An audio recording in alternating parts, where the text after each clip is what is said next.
pasti berkurang kalau perusahaan membayar dividen pada pemiliknya pasti berkurang.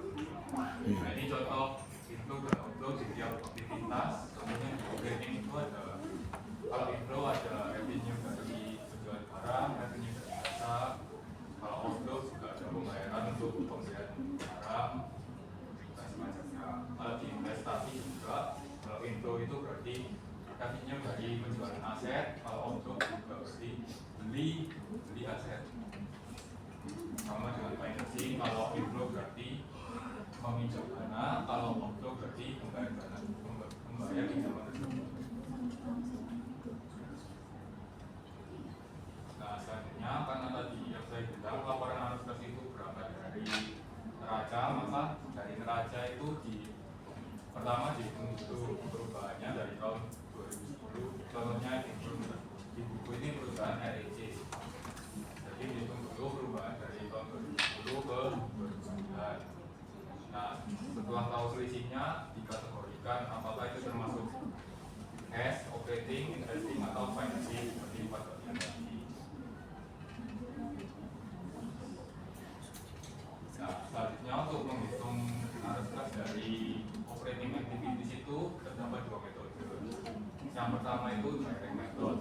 Nah kalau di direct method itu menunjukkan langsung penerimaan kas dari pelanggan, bunga, dividen, penerimaan kas operasi lainnya, dan kas yang dibayarkan kepada pemasok, karyawan, bunga yang dibayarkan, pajak yang dibayarkan, dan pembayaran lainnya. Lalu kalau di indirect itu dimulai dengan laba bersih, lalu harus menyesuaikan beberapa akun seperti penangguhan, akun non kas seperti depresiasi dan amortisasi, dan akun non operasional seperti keuntungan dan kerugian atas penjualan aset.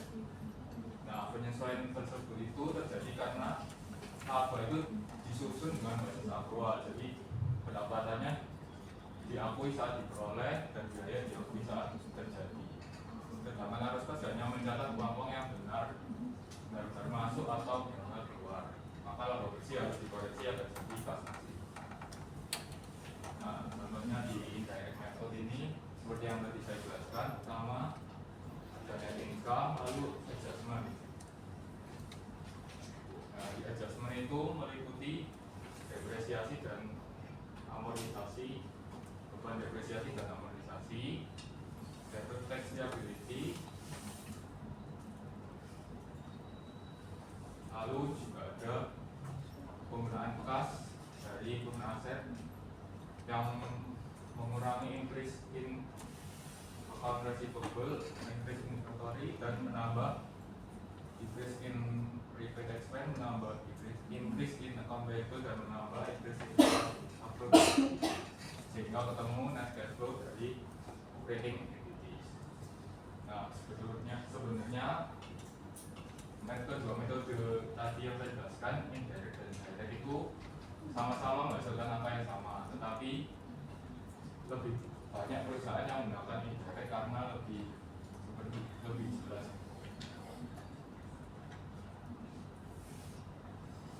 Nah selanjutnya cash flow from investing activities. Nah penambahan aset tetap merupakan penambahan bersih terhadap bangunan, perbaikan guna usaha, dan peralatan REC. Nah arus kas yang keluar itu sebesar 14,1 juta. Lalu juga ada aktivitas investasi lain untuk REC disebabkan oleh penurunan akun aset lain-lain di neraca yang merupakan kepemilikan seperti properti investasi. Penjualan aset ini menghasilkan arus kas sebesar 295, dan akhirnya membuat net cash used by investing activity sebesar 13,5. Nah selanjutnya ada cash flow from financing activities. Nah sebagai hasil dari pelaksanaan program yang dilakukan oleh REC menerbitkan saham baru selama tahun 2010. Total kas yang dihasilkan itu sampai 256.000, sehingga dimasukkan sale of common stock-nya 255. Lalu most payable to bank dan current maturity of long term debt dicatat sebagai liabilitas saja. karena pokoknya harus dibayar dalam 1 bulan. Ini atau secara bersama-sama menjelaskan penurunan fee pinjaman jangka pendek pada tahun 2010 sebesar 30 berkurang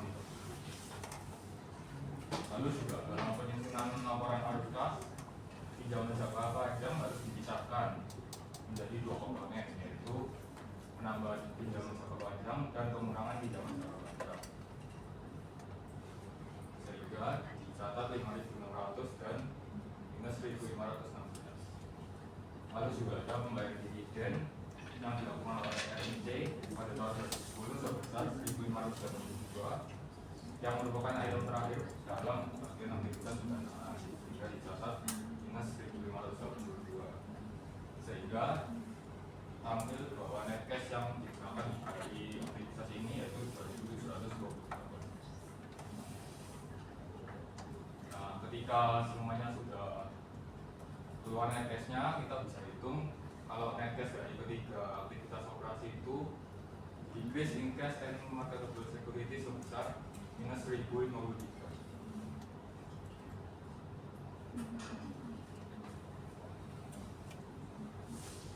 Lalu selanjutnya ada analyzing the statement of cash flow. Nah, laporan arus kas ini penting untuk investor, untuk kreditor dan pihak-pihak luar karena dia itu satu kemampuannya ini kita bisa lihat kemampuan perusahaan ini dalam menghasilkan arus kasnya di masa yang sekarang dengan di masa yang akan datang. Terus yang kedua, kita juga bisa menilai kapasitasnya untuk memenuhi kewajiban pembayaran kas. Ketiga, kebutuhan pembiayaan eksternalnya di masa depan. Yang keempat, kita bisa melihat keberhasilan perusahaan ini dalam mengelola aktivitas investasinya secara produktif. Dan yang kelima, ada efektivitasnya dalam menerapkan strategi pembiayaan dan investasi. Contohnya kayak suatu perusahaan ini bisa kita lihat dia tuh punya keuntungan yang besar, kayak misal kasnya besar, tapi ternyata dia itu banyak decrease-nya juga, kayak misal pembayaran ke pihak luar tuh banyak. Nah itu kan bisa jadi nanti perusahaannya itu meskipun dia terlihat menghasilkan keuntungan, tapi bisa jadi dia nanti malah jadi kayak bangkrut gitu. Nah ini cash flow from operation atau arus kas dari kegiatan operasi ini dianggap penting sebagai analisis dalam menilai kondisi keuangan suatu perusahaan karena periode suku bunga yang tinggi serta tekanan inflasi ini mendorong para investor dan kreditor jadi lebih memperhatikan arus kas dibandingkan hanya melihat dalam kondisi mereka. Contoh yang ada di bukunya ini ada no cash operation, yang di sini tertera ada income statement mereka. Nah, kalau teman-teman lihat di sini kan dari tahun pertama ke tahun kedua ini penjualan mereka naik, tapi kalau diteliti lebih lanjut dari income statement ini kita bisa lihat ada fakta-fakta yang ternyata perusahaan ini tidak terlalu menguntungkan. Yang pertama, perusahaan melonggarkan syarat kredit dan menarik pelanggan dengan kualitas yang jauh lebih rendah dibandingkan tahun pertama. Terus yang kedua, perusahaan itu membeli produk baru pada akhir tahun pertama, tapi selama tahun kedua barang ini tuh ternyata tidak laku alias mereka jual dengan harga diskon. Lalu yang ketiga, dari dua hal yang telah disebutkan sebelumnya, ini tuh bisa berdampak pada vendor atau pemasok dan kreditor mereka tuh jadi ragu untuk memberikan pinjaman ke no cash operation ini.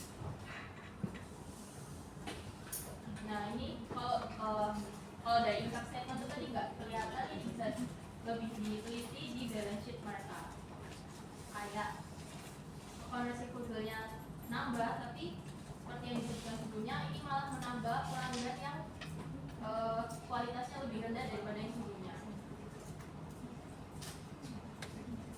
Jadi dari yang contoh yang tadi itu bisa dilihat kesimpulannya kalau analisis arus kas dari aktivitas operasi itu harus memperhatikan yang pertama keberhasilan atau kegagalan perusahaan dalam menghasilkan kas dari aktivitas operasionalnya atau aktivitas utama mereka.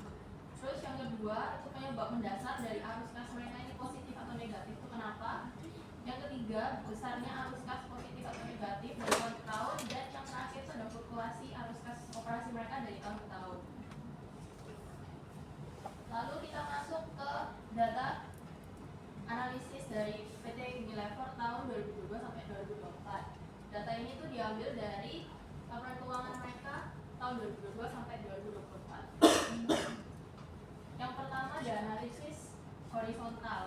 Analisis ini itu dilakukan dengan membandingkan dari tahun 2022 ke 2023 lalu dilanjutkan ke tahun 2024.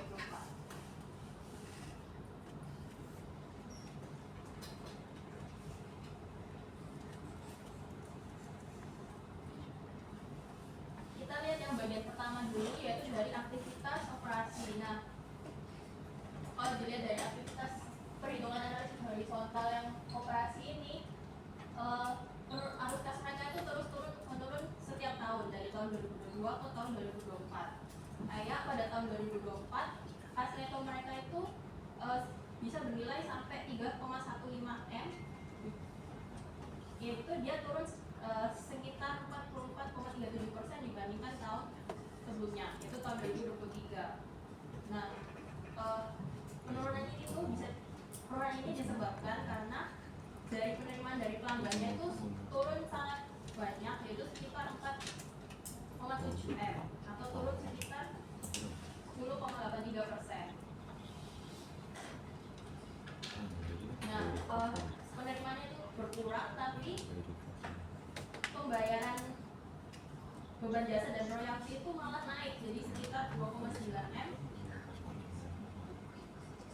atau sekitar 20,45%. Nah, jika hal ini itu terus berlanjut dalam jangka lama, maka sustainability dari perusahaan Unilever ini tuh dapat terganggu karena kas operasional mereka tuh turun menurun dari tahun ke tahun.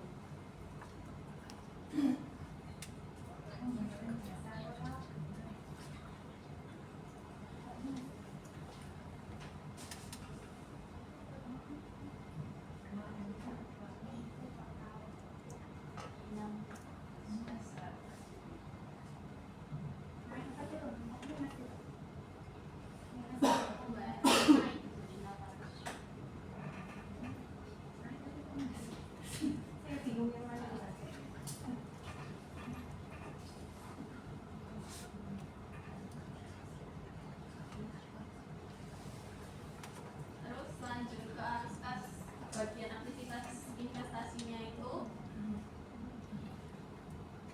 ini juga dia masih bernilai negatif atau turun. Nah, karena dilihat dari tahun 2024 pengeluaran mereka itu sebesar 1,01 M atau lebih besar sekitar 22,37% dari tahun 2023. Nah, hal ini tuh disebabkan karena hasil penjualan aset tetap mereka itu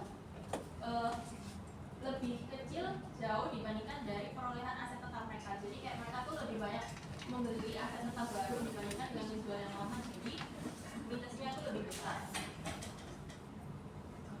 Ini tuh sebenarnya kalau untuk jangka waktu panjang ini plus minus, karena kalau dalam jangka waktu panjang berarti dia tuh kayak melakukan investasi ke aset-aset mereka, kayak melakukan pembaruan, tapi ini juga berdampak buruk karena arus kas mereka yang terus minus.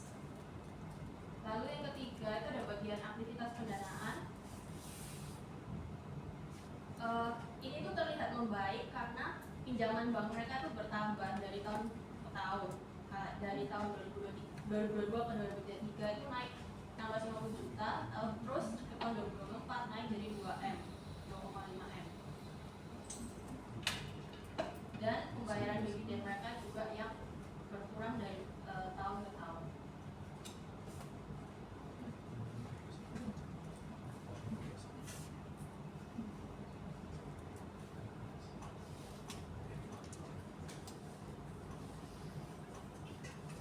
Selanjutnya masuk ke analisis vertikalnya. Jadi analisis vertikal ini menunjukkan proporsi setiap komponen arus kas terhadap total arus kas input dari masing-masing aktivitas.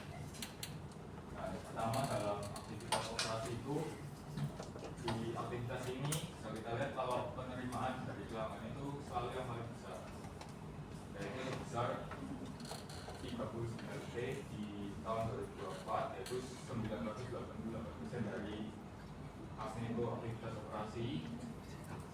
Lalu 43 T di tahun 2023, yaitu sekitar 616% dari asli itu. Dan 65T 508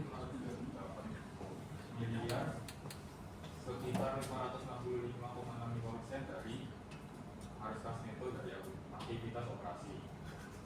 Nah, namun hal ini itu juga diikuti dengan pembayaran besar kepada beberapa pihak, seperti kepada pemasok sekitar 28T yang akhirnya mengurangi 720,9% dan beban jasa serta royalti 2,4T yang mengurangi 61% dari arus kas dari aktivitas operasi, dan juga sama pada tahun-tahun sebelumnya. Nah, arus kas operasi menunjukkan tren penurunan yang konsisten dari 2022 hingga 2024. Penurunan tajam ini disebabkan oleh dua faktor utama, yaitu penerimaan dari pelanggan yang menurun signifikan dan beban pembayaran kepada pemasok yang terus meningkat. Selain itu, pembayaran untuk jasa royalti remunerasi juga memberi tekanan tambahan pada kas operasi. Nah, kondisi ini itu menandakan kemampuan perusahaan menghasilkan kas itu semakin melemah, yang dalam jangka panjang ini bisa mengurangi daya tahan perusahaan terhadap resiko eksternal. Nah, yang kedua, dari aktivitas investasi, kasnya itu selalu bersifat negatif karena dikeluarkan untuk perolehan aset tetap. Nah, itu tidak sebanding dengan kas yang didapat dari hasil jualan aset tetap.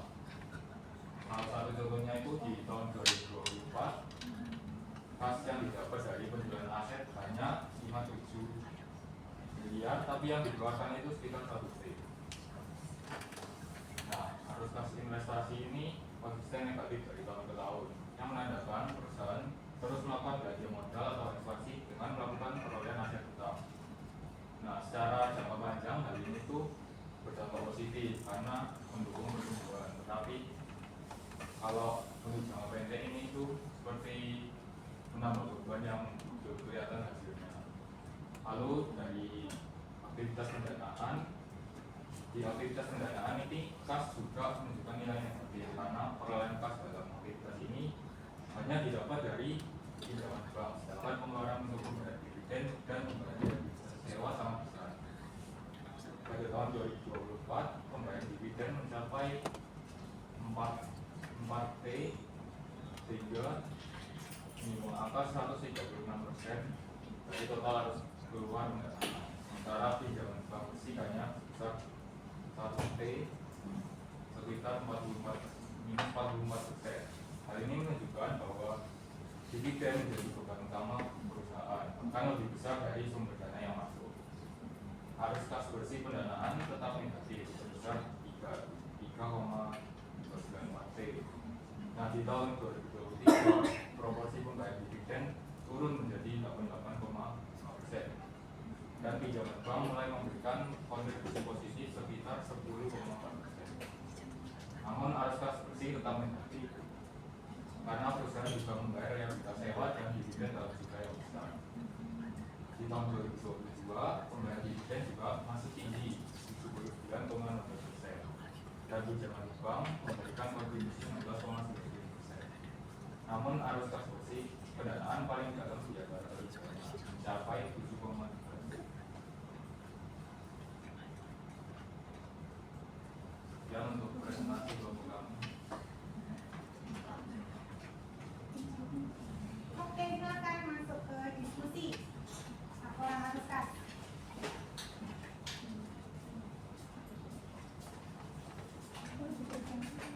Ada pertanyaan, komentar?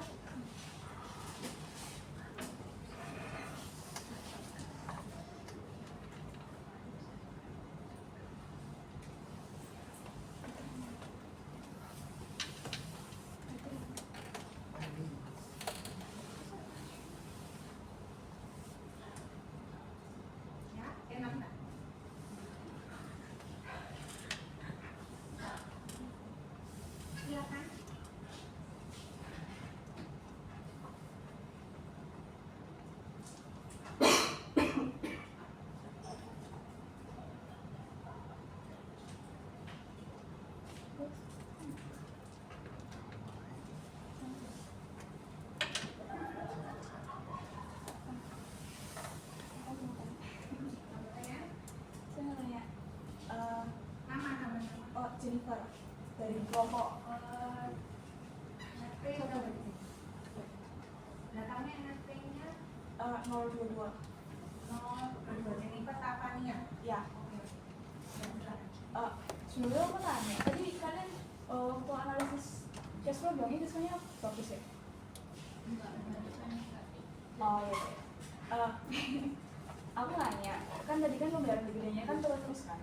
Nah, aku tuh mau tanya, sebaiknya perusahaan itu ngapain? Apa keputusan yang sebaiknya diambil sama perusahaan kalau misalnya dividennya itu terus turun terus dari tahun ke tahun? Karena kan kadang itu perusahaan mau bayar dividen stabil tapi tetap nggak bisa kan? Nah, supaya mereka tuh nggak kehilangan investor. Supaya nggak kehilangan apa? Investor. Oh, investor. Ini saya pas buat. Namanya nggak? Oke, Ambon dulu atau langsung? Ya, sendiri. Hah? Ambon aja ya, silakan. Sama-sama.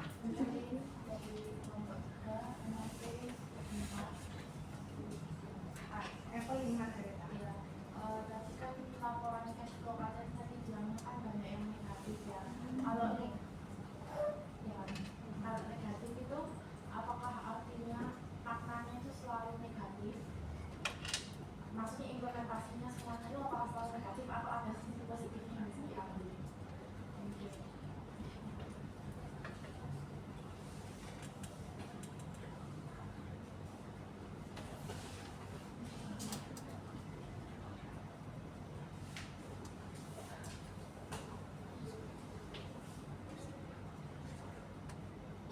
Ada lagi?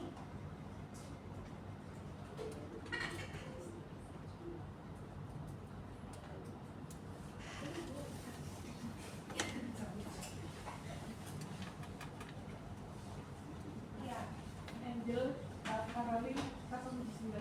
Angel Anthony 079. Ya, Nah, tadi kan dijelaskan bahwa arus kas operasi kan terus menurun, sedangkan investasi semakin besar. Kalau misalnya ini berlanjut secara terus menerus, maka perusahaan akan menghadapi masalah seperti apa ya?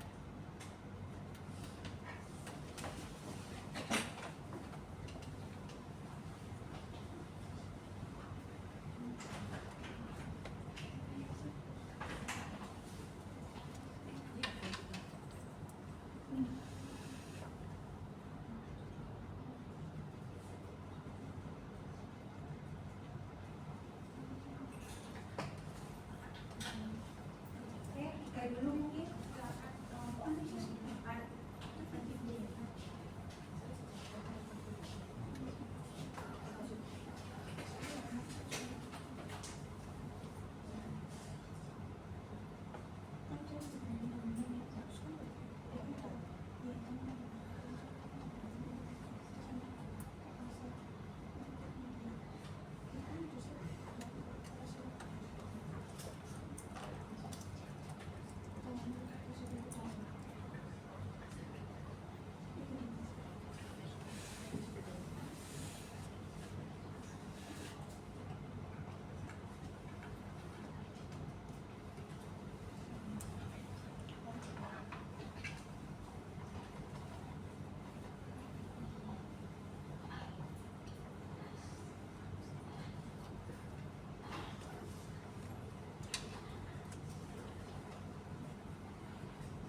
Saya menjawab pertanyaan dari Angel. Tadi kan pertanyaan arus kas operasi investor ini terus menurun.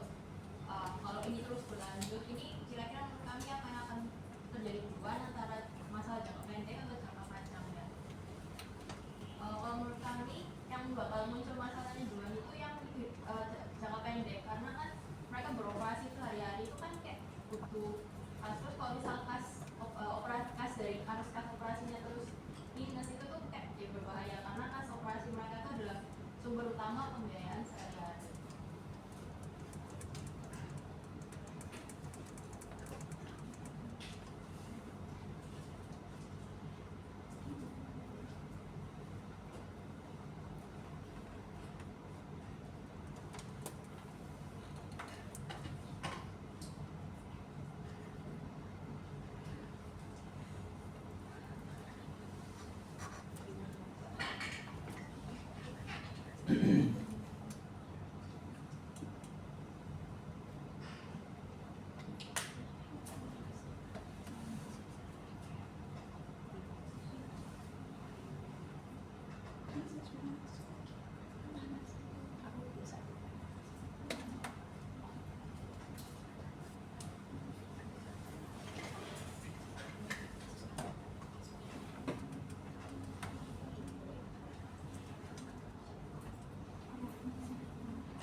transparansi. Jadi perusahaan itu harus jelasin secara terbuka alasannya penurunan dividennya itu kenapa. Misalnya karena dananya dialihkan atau ada ekspansi aset atau memperkuat kas dari operasinya. Lalu juga komunikasi value jangka panjang.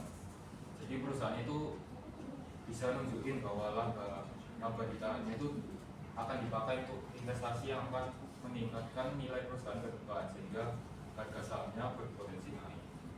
Lalu juga konsistensi kinerja operasi. Jadi meski dividennya turun, kalau perusahaan mampu menunjukkan pertumbuhan berjualan, marginnya sehat dan arus kas membaik, investor akan lebih percaya.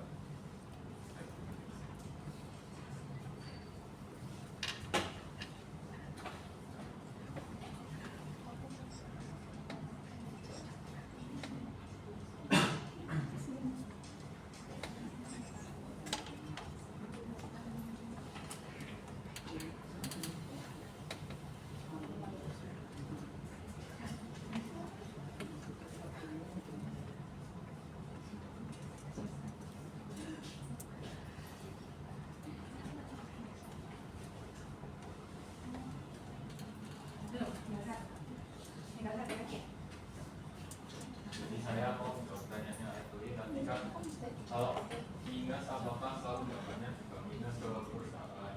Nah, seperti yang tadi saya jelasin di investasi itu, kalau minus ya dampaknya belum tentu minus. Contohnya kalau perolehan aset tetapnya itu kan nambahnya banyak daripada jualnya. Nah itu bisa jadi manfaatnya baru terasa itu di jangka panjang, cukup lama. Memang nggak sekarang tapi bisa nanti. Jadi bisa diasumsikan katanya.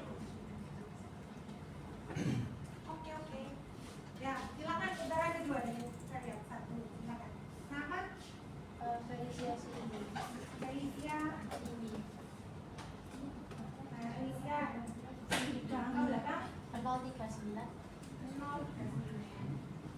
Felicia Sindi Kurnia. Aku mau tanya, tadi kan sempat dijelasin kalau aktivitas pendanaan apa investasinya tuh mereka kan banyak kan ya, arus kas investasinya kan banyak dan konsisten negatif kan karena perusahaan itu terus melakukan belanja modal juga ekspansi dan itu kan menurut kalian kalau dalam jangka panjang itu bisa konsisten baik atau enggak, karena kan secara momentarily kan kelihatannya jelek kan cash flow-nya karena mereka kan minus terus cash flow-nya. Tapi kalau secara jangka panjang kan bisa dibilang itu kan a good thing karena kan mereka kan ekspansi dengan baik. Menurut kalian gimana? Kalau misalnya kalian jadi investor, apakah ini tuh bisa membuat sebagai consideration untuk kayak meskipun sekarang negatif tapi kan mereka kan ekspansi dan sebagainya, harusnya tambah lama tambah besar terus aku dibilang dividen banyak.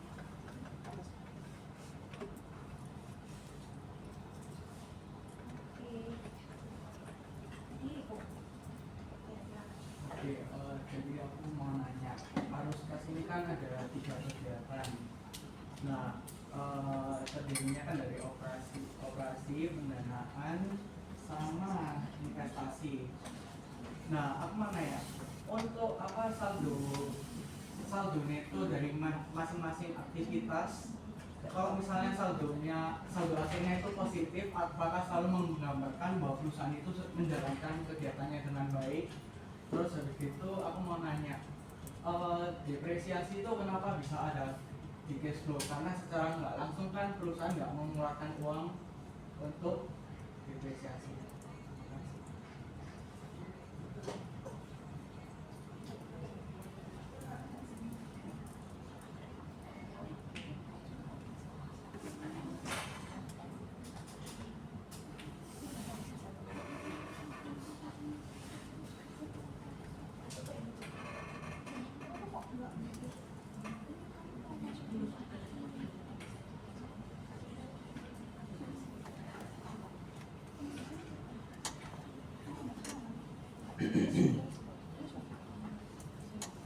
Ada lagi mungkin satu terakhir.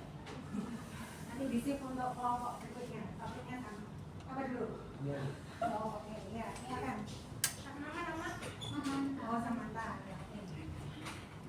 Ya, Samantha. Silakan. Oke, kalau dibuka slide-nya yang sebelumnya bagaimana datanya arus kasnya.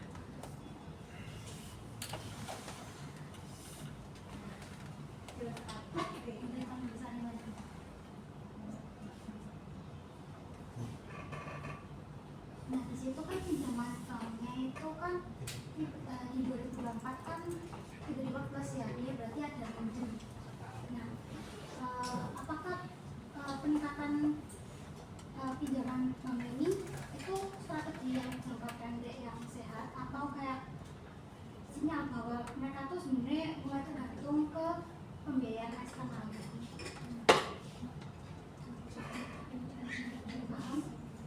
Ya, oke. Enak nih diskusikan.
Saya akan menjawab pertanyaan dari Siti.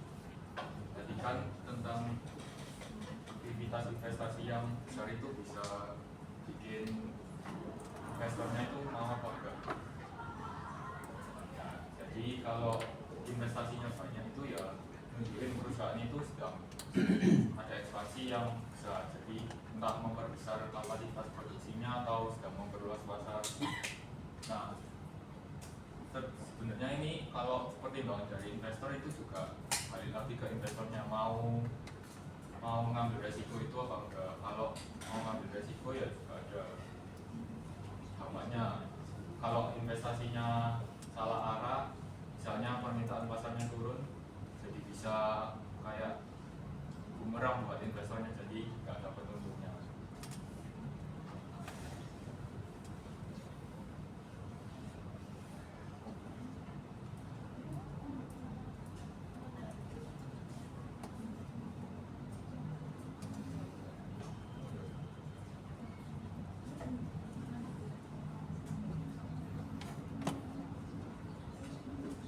Saya akan menjawab pertanyaan dari Enrico. Kan tadi ada dua pertanyaan. Yang pertama, kalau dia arus kas yang positif, apakah artinya itu selalu hal yang baik?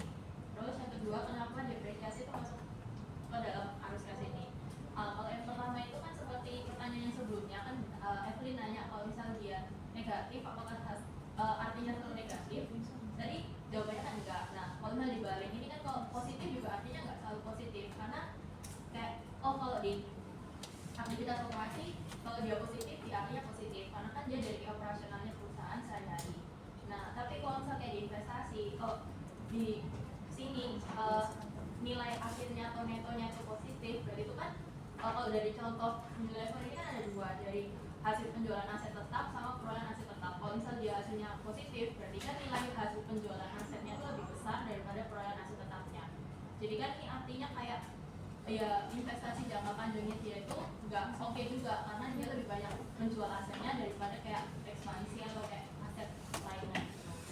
Terus kalau misal di pendanaan juga dia kalau nilai positif belum tentu artinya positif juga, kayak kalau dari nilai per lagi dia bisa positif karena pembayaran dividen yang berkurang, terus pembayaran lainnya juga berkurang, tapi pinjaman banknya sebesar. Nah, ini tuh juga akan berkaitan dengan pertanyaannya Samantha tentang kalau misal dia dipinjam ke bank terus, apakah itu hal yang baik atau buruk. Nah, kalau misal dia pinjam ke bank terus, ini juga bukan hal yang baik karena kan dia jadi kayak ketergantungan ke pihak luar dibandingkan dia memperbaiki dari arus kas operasinya yang ditingkatkan lagi. Terus untuk pertanyaan keduanya, kenapa depresiasi itu masuk arus kas?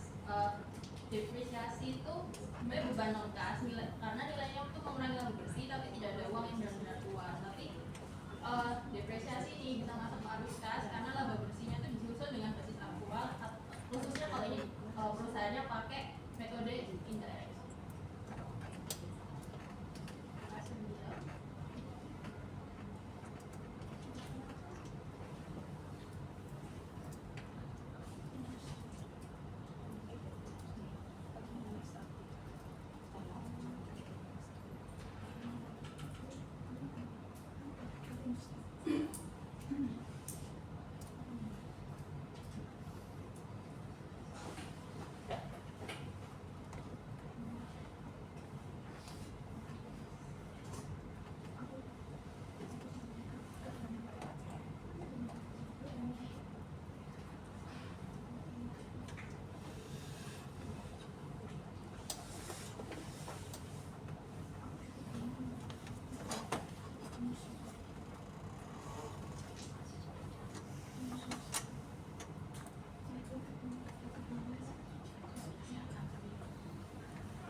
yang meningkat itu strategi jangka pendek yang sehat atau sinyal bahwa perusahaan mulai bergantung pada eksternal.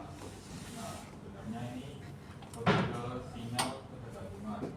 Jadi kita harus lihat juga apakah perusahaan ini bisa melunasi atau enggak. Jadi kalau nggak bisa melunasi, utangnya bisa menumpuk dan malah jadi sinyal yang buruk.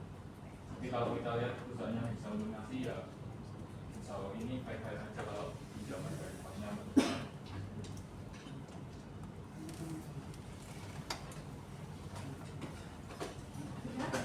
Oke, kalau sudah berhenti di sini ya.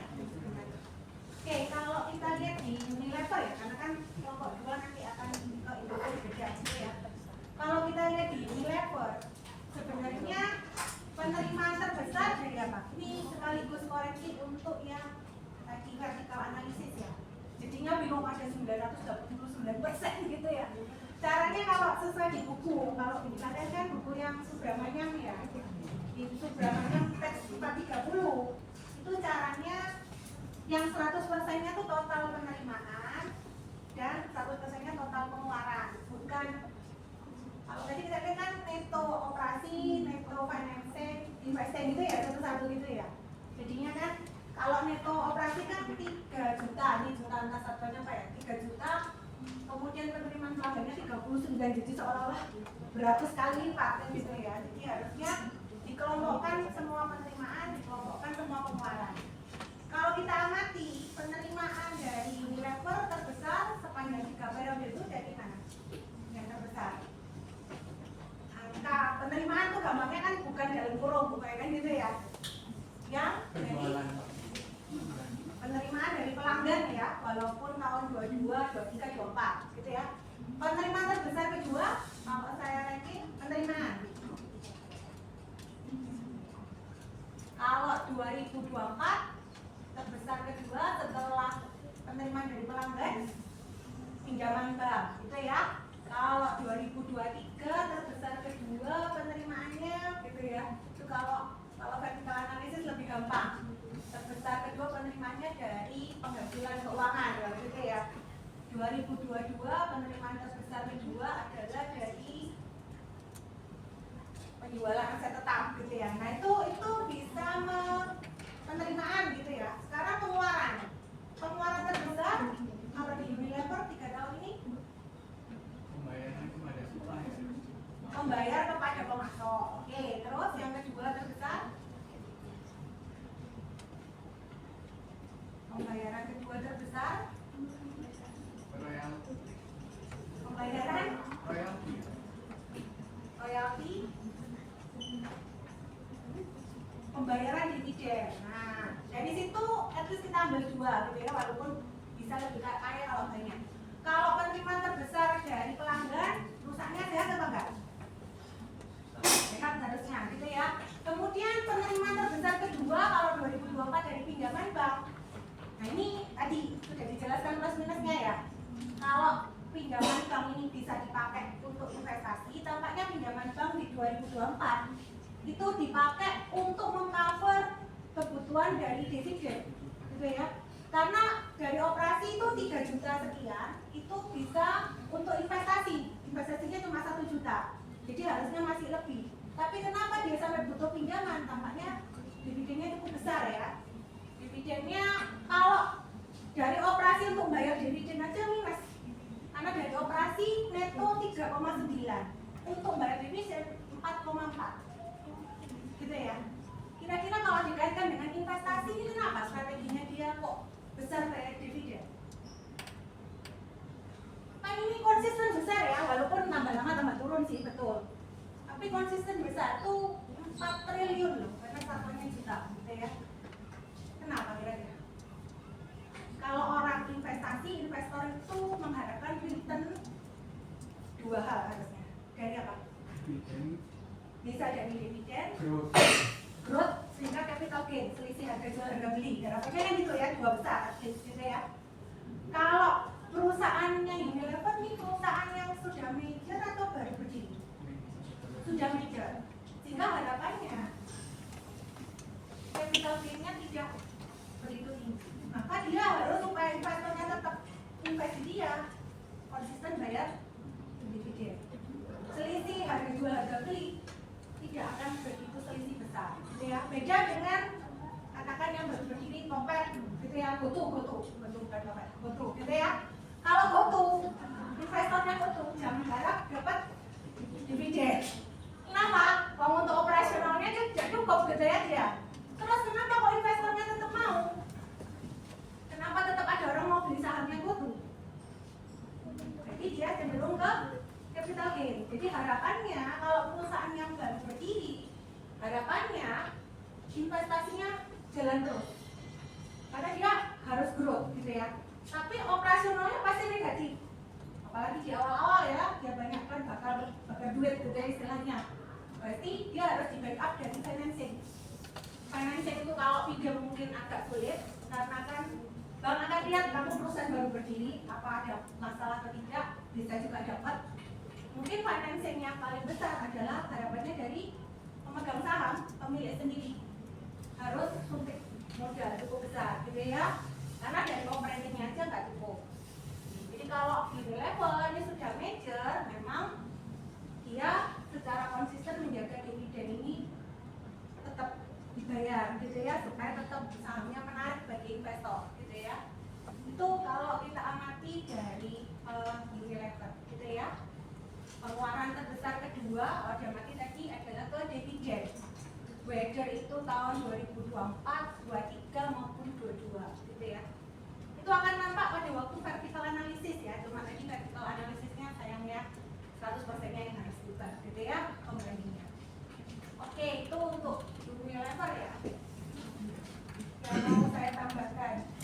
Tadi kemudian analisis horizontalnya itu membaca positif negatifnya ya, jangan sampai kebalik-balik ya. Tadi kan katanya pembayaran beban jasa royalti, oke, itu mengalami peningkatan kalau nggak salah ya tadi highlightnya itu ya. Peningkatan tapi persentasenya negatif gitu ya.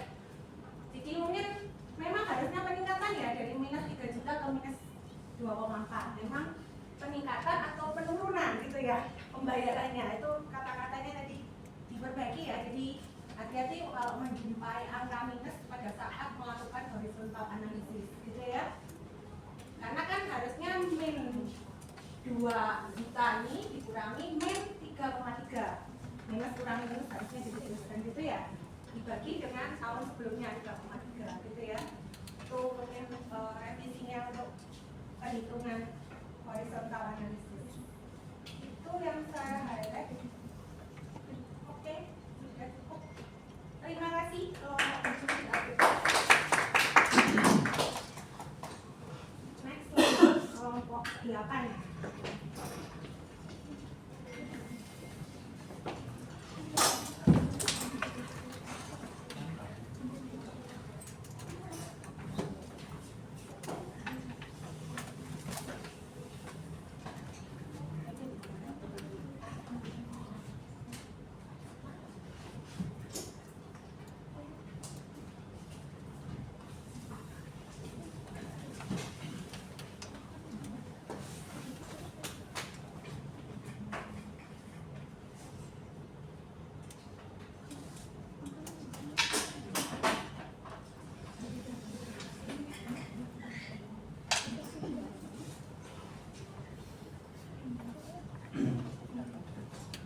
sore Bu Ika dan teman-teman. Perkenalkan kami dari kelompok 8. Hari ini nama saya Winston dan teman saya Shannon. Hari ini kita akan membahas topik tentang cash flow statement analysis di PT Indofood.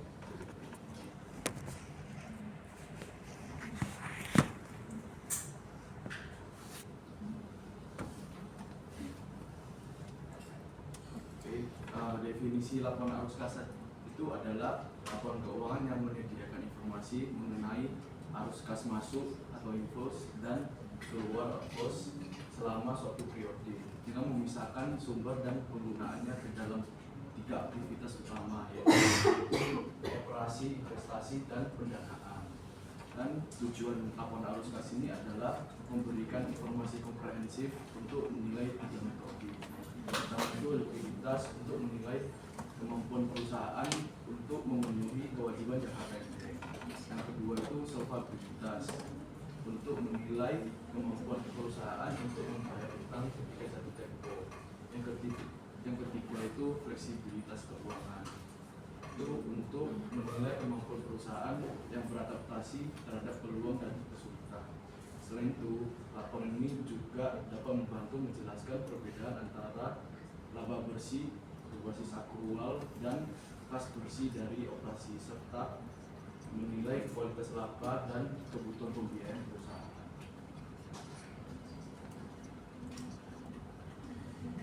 Dan laporan arus kas ini ada 3 aktivitas utama. Yang pertama itu operating activities atau aktivitas operasi yang merupakan aktivitas yang berhubungan dengan perolehan laba. Dan operating activities ini tidak hanya mencakup pendapatan dan beban, tetapi juga mencakup arus kas dari piutang, persediaan usaha, beban akrual, dan pembayaran atau penerimaan lain dari terkait operasi. Contohnya itu penerimaan kas dari penjualan, pembayaran kepada supplier, dan pembayaran gaji kepada karyawan. Yang kedua itu investing activities. Aktivitas ini terkait perolehan dan pelepasan aset kas yang digunakan untuk menghasilkan pendapatan. Dan investing activities ini berfokus pada aset yang menghasilkan pendapatan di masa depan. Contohnya pembelian dan penjualan aset tetap atau PPE, pembelian dan penjualan surat berharga atau sekuritas, dan pembelian pinjaman. Yang ketiga itu financing activities atau aktivitas pendanaan. Aktivitas ini berhubungan dengan pemasukan dan pengeluaran kas dari pemilik dan kreditur. Financing activities ini berfokus pada bagaimana perusahaan itu membiayai aktivitasnya baik dari utang maupun ekuitas. Contohnya itu penerimaan kas dari penerbitan saham atau obligasi, pembayaran dividen, dan pembelian kembali saham atau buyback. Selanjutnya itu metode penyusunan arus kas operasi. Ada indirect dan direct method. Dari prosesnya itu, dari indirect method, penyesuaian laba bersih dengan pos non kas atau depresiasi dan amortisasi, dan juga laba rugi non operasional dan perubahan akun modal kerja, piutang seperti piutang, persediaan, piutang, dan lain-lain. Dan sedangkan di direct method itu setiap pos pendapatan itu diubah langsung ke bentuk kas atau dikonversi, seperti kas diterima dari pelanggan, kedua kas dibayar ke supplier, dan juga kas dibayar untuk gaji karyawan. Dan kelebihan dari indirect method ini dapat menunjukkan rekonsiliasi laba aktual dan kas operasi, dan juga dapat mudah dibuat dari data akuntansi. Sedangkan direct method itu dapat memberikan gambaran yang lebih jelas atau arus kas aktual, dan juga lebih informatif bagi analisis. Dan kekurangan dari indirect method ini kurang informatif soal detail dari arus kas masuk atau keluarnya, dan juga kekurangan dari direct method ini lebih rumit dalam metode penyusunannya dan mahal. Dan juga indirect method ini lebih umum digunakan dalam praktik, sedangkan direct method itu lebih jarang digunakan atau hanya dianjurkan saja, tidak wajib.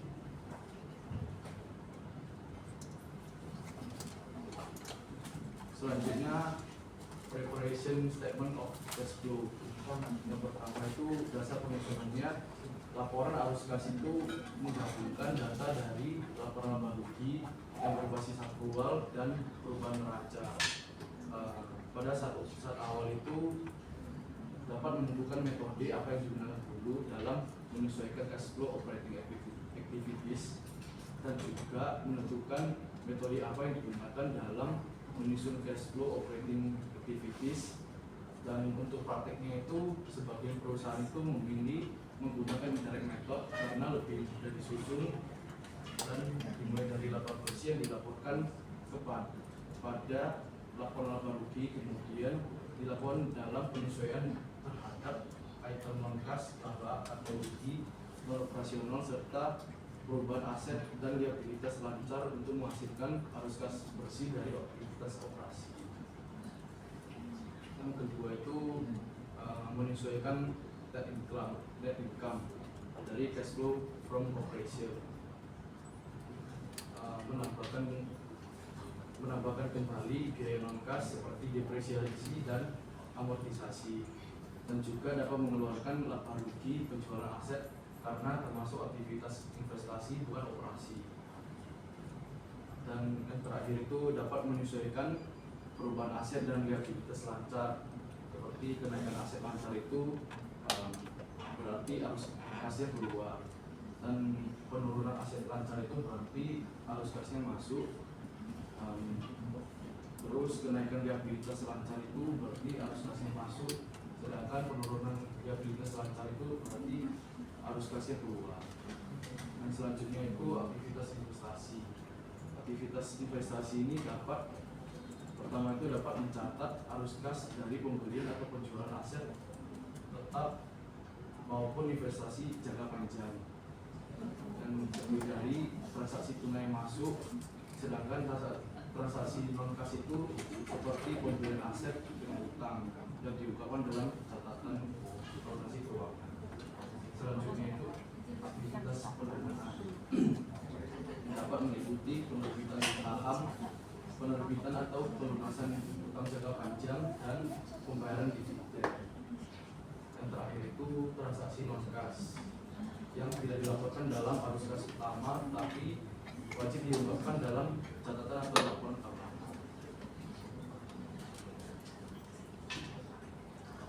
Kita ada special topik ini di mana pada special topik ini biasanya membahas jika ada keadaan-keadaan tertentu atau khusus yang muncul sebelumnya dengan penyusunan laporan kas dan telah dimasukkan rumah saya.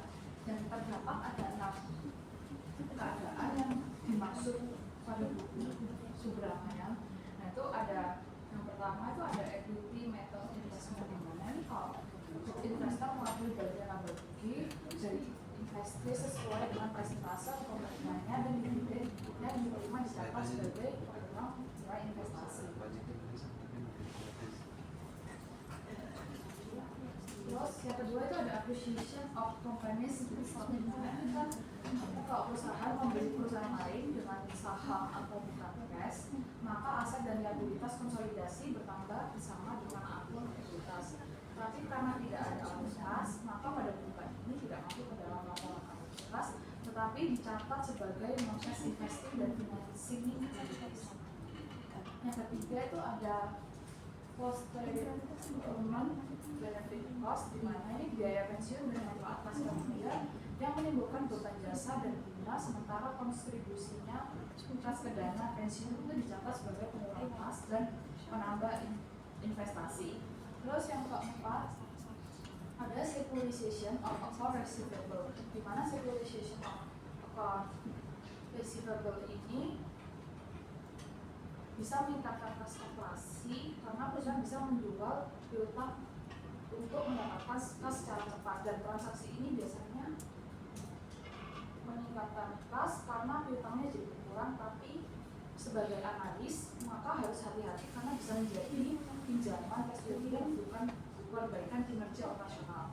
Terus yang kelima ada pada direct networknya, di mana penyajian penerimaan dan pengeluaran kas operasi secara foto memberikan gambaran studi jelas atas arus kas namun memerlukan rekonsiliasi dengan indirect network.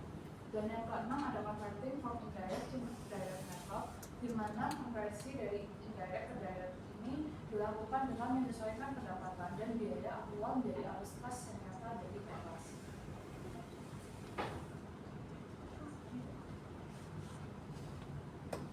Terus yang ketujuh ada pada slide ini ada analysis implication of cash flow, di mana topik yang pertama dibahas itu tentang limitation of cash flow reporting. Ini tidak ada pengungkapan terpisah untuk arus kas extraordinary atau discontinue. Terus yang kedua itu bunga dan dividennya diterima saat bunga dibayar. Terus yang ketiga pajak dicatat sebagai operasi, dan yang keempat ada penghapusan laba sebelum pajak dari operasi tanpa harus menghapus pajak terkaitnya. Dan yang kedua itu ada interpreting cash flow versus net income, di mana di sini income statement bertujuan untuk mengukur profitabilitas atau revenue versus expense, dan biasanya menggunakan basis aktual di mana mencatat pendapatan saat diperoleh dan bukan saat itu. Dan kelemahan dari income statement ini tidak menunjukkan waktu masuk atau keluar kas dan dampaknya pada likuiditas. Terus yang kedua itu ada cash flow statement, di mana ini menunjukkan waktu arus kas dan dampak operasi pada likuiditas dan solvabilitas, dan menggunakan basis cash, di mana mencatat penerimaan dan pengeluaran kas secara aktual. Terus yang ketiga ada cash flow operasi operasional. Ini lebih luas mencakup dari utang, persediaan, usaha dan lain-lain. Terus ada net income-nya bisa saja subjektif, praktisnya secara aktual, estimasi dan alokasi. Terus ada cash flow operation, di mana definisi sebagai cek atau kualitas laba, tapi bukan pengganti net income. Dan hubungan keduanya itu net income bisa dipengaruhi oleh estimasi dan aktual sehingga mengandung subjektivitas. Terus yang kedua ada cash flow operasional, di mana dianggap sebagai penguji kualitas laba atau earnings quality. Dan yang ketiga itu bukan memilih salah satu upaya, tetapi keduanya saling melengkapi, karena pada net income itu berfokus pada profitabilitas. Terus ya cash flow operasional itu berfokus pada kesehatan, likuiditas dan solvabilitas.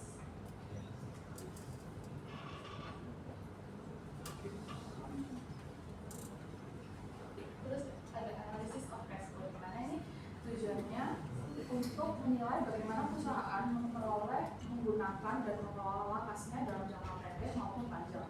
Terus yang kedua ada inference from cash flow analysis, di mana analisis arus kas ini dipakai untuk menilai kualitas keputusan manajemen dan bagaimana mengalokasikan dananya serta stabilitas arus kas operasi ini juga. Namun pentingnya itu di cash flow analysis ini membedakan arus kas yang berkelanjutan atau sustainable dari arus kas yang hanya sifatnya sementara.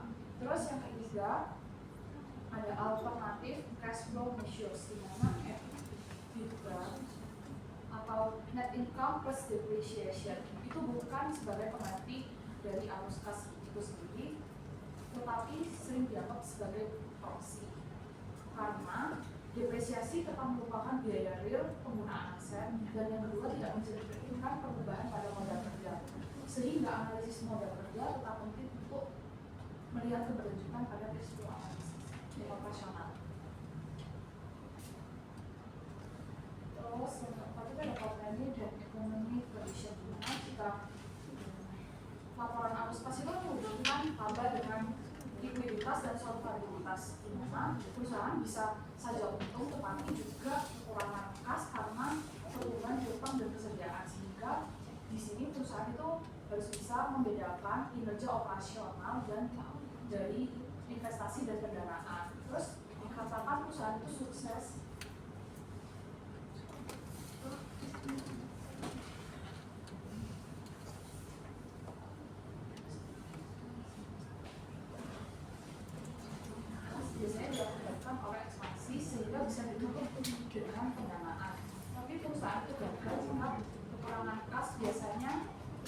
mengakibatkan penurunan penjualan, turnover yang rendah, serta kerugian operasi. Terus kondisi ekonominya itu kadang-kadang bisa terjadi karena faktornya inflasi sehingga memperberat kebutuhan kas untuk persediaan hasil dividen.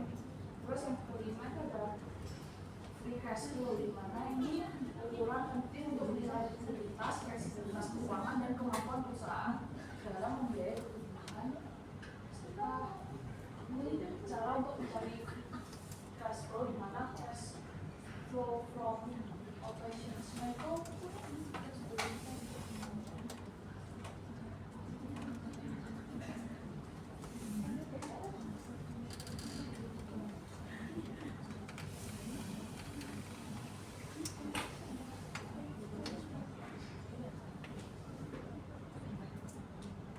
dikurangi net capital expenditures, required to maintain the capacity, terus habis itu juga dikurangi dari dividends-nya sehingga menghasilkan free cash flow.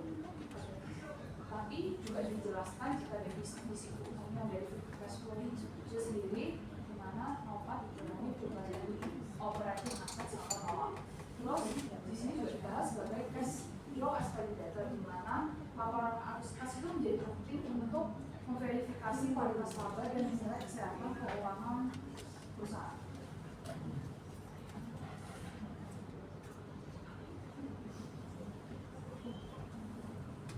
Terus ada spesialis cash flow ratio, di mana ada dua, cash flow adequacy ratio sama cash reinvestment ratio, di mana cash flow adequacy ratio itu sendiri merupakan kemampuan perusahaan untuk menghasilkan kas dari operasi untuk menutup kebutuhan utama, yakni belanja modal atau capex, terus tambahan persediaan dan dividen kas. Rumusnya itu 3 tahun penjumlahan dari cash flow operation, terus nanti dibagi dengan 3 tahun capex, ini kan holiday emission dan dividends-nya. Terus ada keduanya ada cash reinvestment ratio, di mana kemampuan perusahaan untuk mengukur presentase arus kas operasi yang ditahan dan berinvestasikan kembali ke dalam perusahaan, baik untuk penggantian aset maupun perubahan operasi. Jadi rumusnya itu operating cash flow dikurangi dividen, nanti dibagi gross plan, investment, pembuat aset, plus working capital.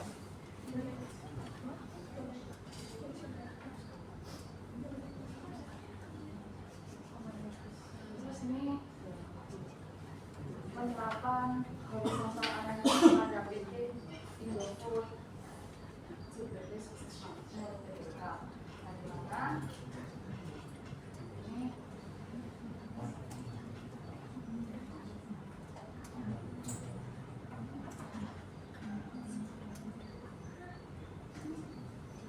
pada ini kan arus kas neto yang diperoleh dari aktivitas operasional itu dari 2022 ke 2023 itu kan naik, terus habis itu 2022 ke 2024 naik, tapi naiknya itu lebih besar pada tahun 2022 ke 2023. Terus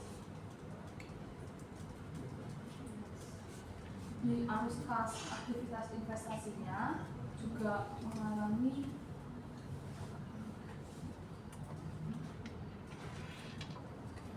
pada tahun 2022 ke 2023 nya itu mengalami kenaikan sebesar 164,86% atau 2.442.169. Dan pada 2023 ke 2024 nya itu juga mengalami kenaikan tetapi tidak sebesar pada tahun sebelumnya. Terus habis itu pada kas neto yang digunakan untuk aktivitas pendanaan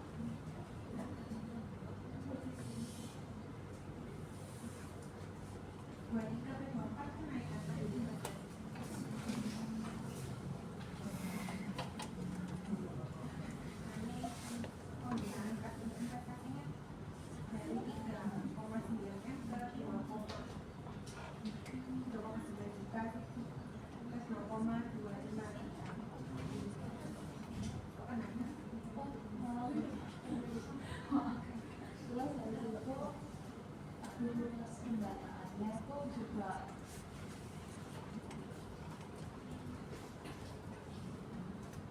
mengalami penurunan karena disebabkan oleh pembayaran dividen kas yang cukup signifikan serta adanya pelunasan dari sejumlah utang bank dan kewajiban lainnya. Terus kas dan setara kas pada akhir tahunnya itu menunjukkan fluktuasi selama 2022 sampai 2024 karena pada tahun 2022 itu kas akhirnya tercatat sebesar 15,741 triliun sehingga mengalami penurunan 22,75% dibandingkan posisi awalnya.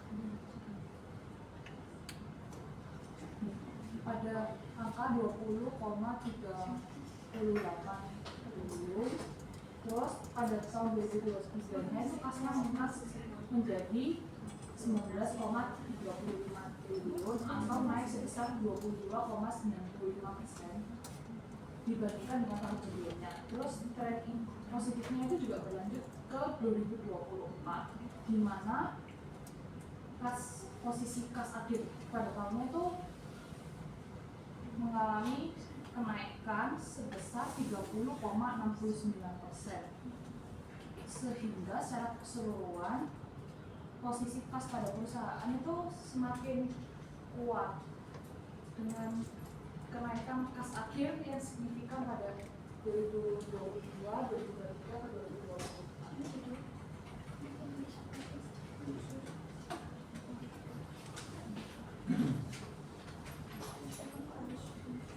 Selanjutnya di analisis vertikal di ini terdapat 4 aktivitas. Yang pertama itu aktivitas operasi.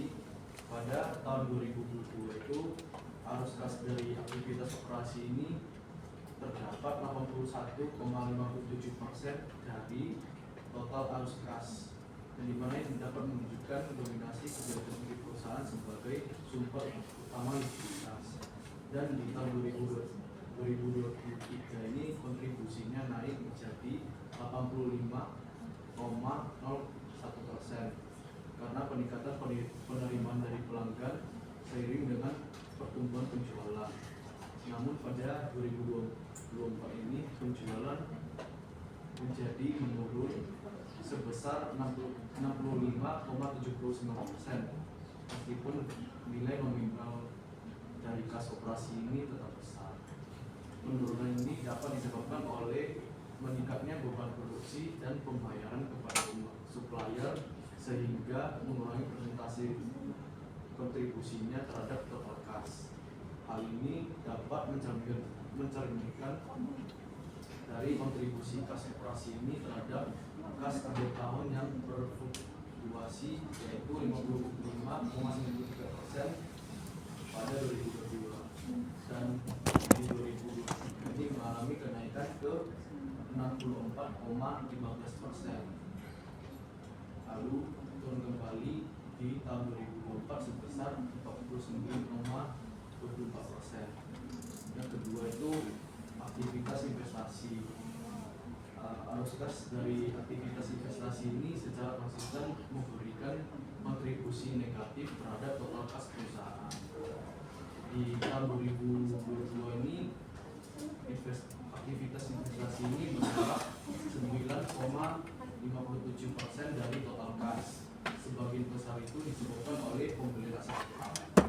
Dan di tahun 2023 ini kontribusi negatif dari investasi ini semakin besar menjadi minus 20,61%. Hal ini dapat mencerminkan adanya ekspansi besar-besaran baik dari penambahan aset maupun penempatan investasi jangka pendek. Hal ini dapat menandakan strategi pertumbuhan perusahaan melalui perluasan kapasitas produksi dan diversifikasi usaha. Namun di tahun 2024 ini beban investasi menurun menjadi 8,91%, yang dapat menandakan adanya pengendalian belanja modal setelah ekspansi besar daripada tahun sebelumnya. Penurunan ini dapat mengindikasikan strategi investasi yang lebih selektif dan berfokus pada penguatan operasional dibandingkan ekspansi yang agresif. Yang ketiga ini ada aktivitas pendanaan. Aktivitas pendanaan ini dapat menunjukkan arus kas yang besar selama periode analisis, yang sebagian besar itu berasal dari pembayaran dividen kas serta pelunasan utang bank. Di tahun 2022, aktivitas pendanaan ini memiliki kontribusi yang negatif dari pendanaan yang mencapai penurunan 81,48% yang mencerminkan dominasi arus kas keluar akibat kewajiban pembayaran dividen dan utang yang signifikan. Dan di tahun 2023 ini tekanan dari aktivitas pendanaan ini berkurang drastis dengan kontribusi negatif yang menurun menjadi 23,87%, yang menunjukkan pengelolaan pendanaan yang lebih efisien. Selanjutnya pada tahun 2024 ini aktivitas pendanaan ini memiliki kontribusi negatif yang semakin kecil menjadi 17,03%, yang menandakan bahwa meskipun perusahaan tetap membayar kewajiban, tetapi beban pendanaan semakin terkendali dari tahun ke tahun. Yang keempat ini kas akhir tahun. Saldo kas dari akhir tahun ini menunjukkan tren yang positif sepanjang periode. Pada tahun 2022 ini kas akhir tercatat sebesar 15,74 triliun yang mewakili 100% dari total kas. Dan di tahun 2023 kas akhir meningkat menjadi 19,35 triliun atau naik sebesar 22,95% dibanding dari tahun sebelumnya, dengan dominasi sumber gas yang berasal dari aktivitas operasi. Dan di tahun 2024 ini kas akhir mengalami lonjakan yang lebih tinggi yang menjadi 25,29 triliun atau naik sebesar 30,69% dibandingkan tahun 2023.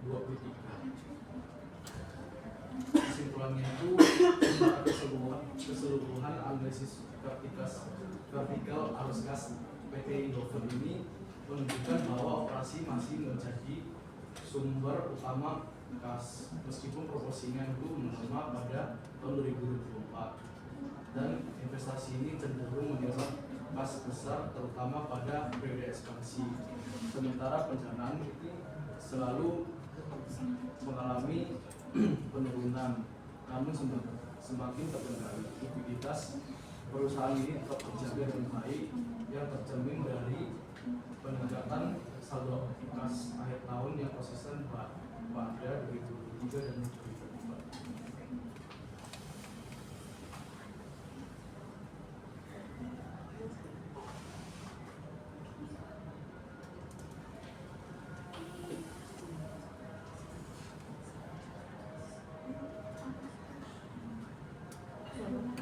Berdasarkan dari analisis gabungan horizontal dan vertikal ini ada 4 aktivitas.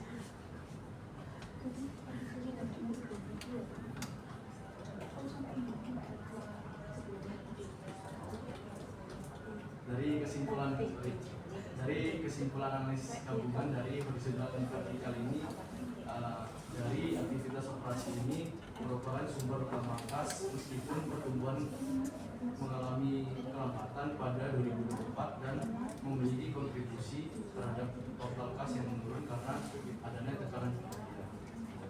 Terus selanjutnya aktivitas pendanaan ini selalu menghasilkan arus kas keluar, tapi tekanannya ini semakin menurun karena menandakan pengelolaan kewajiban dan dividen yang lebih efisien. Selanjutnya aktivitas investasi ini menyerap kas yang cukup besar, terutama pada 2023 akibat ekspansi, namun terkendali pada tahun 2024 dengan proporsi negatif yang lebih kecil. Dan terakhir, kas akhir tahun ini, likuiditas perusahaan tetap ini memiliki saldo kas akhir yang terus meningkat di tahun 2023 dan 2024. sehingga perusahaan ini berada di posisi keuangan yang sehat untuk mendukung operasional maupun strategi yang dalam jangka panjang. Terus habis itu ini ada perhitungan free cash flow.